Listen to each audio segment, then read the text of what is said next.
Fire signs, tignan po natin kung ano yung mensahe para sa iyo ngayon. Keep in mind na ito ay general reading lamang, so hindi po lahat ay makaka-relate, so be open-minded. Sa mga hindi pa po nakasubscribe dito sa ating channel, please subscribe na po kayo and palike na din po ng ating video. At sa mga nais pong mag-avail ng ating private readings, ng ating Evil Eye Amulet Necklace at ng ating Pierce Bracelet, makikita nyo po yung link sa description box.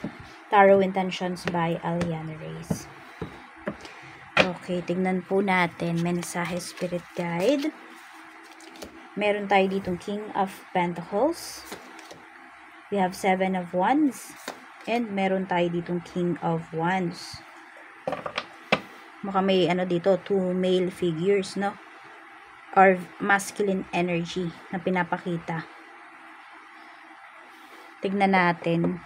I don't know kung ano ha, yung taong to, yung dalawang taong to, nandiligaw ba to sa'yo, nagpaparamdam. Parang ayaw ka nilang tigilan, ganyan.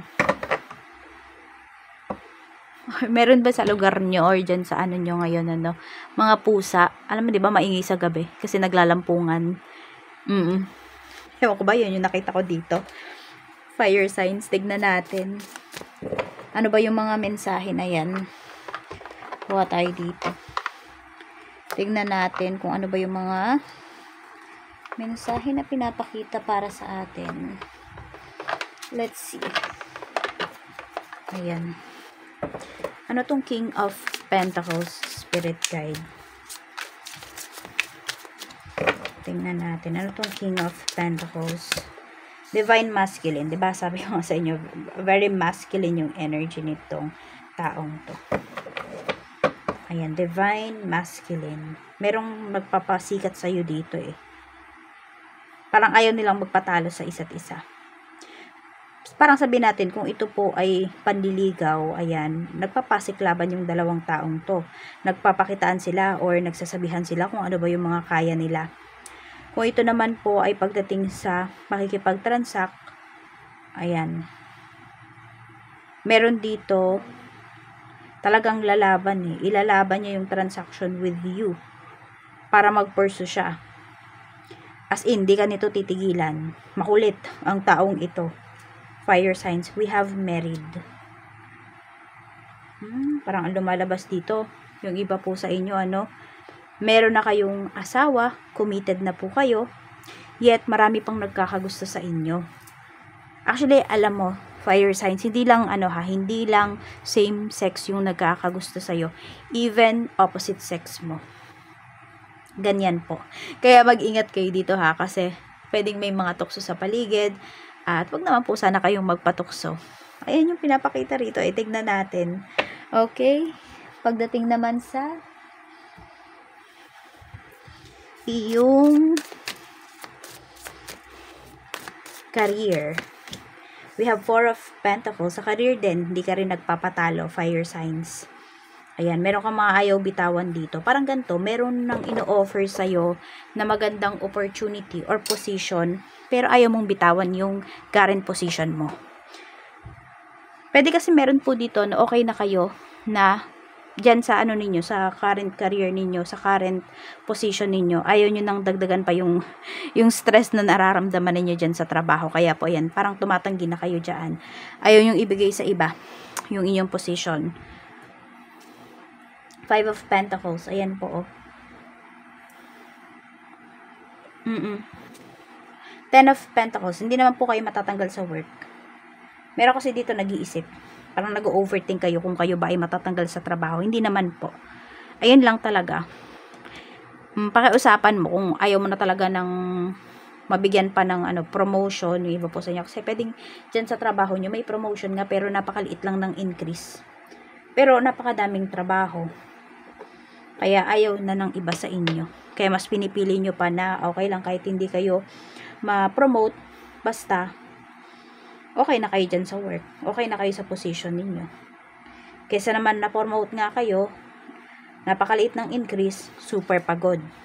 Lugi pa, parang ganun yung dating sa inyo dito eh. Tignan po natin pagdating naman sa business. Kung may business po kayo, we have Page of Swords. Dito naman maraming pumipilit sa'yo. Parang, sige na, dito ka na sa amin kumuha ng supply, ganyan.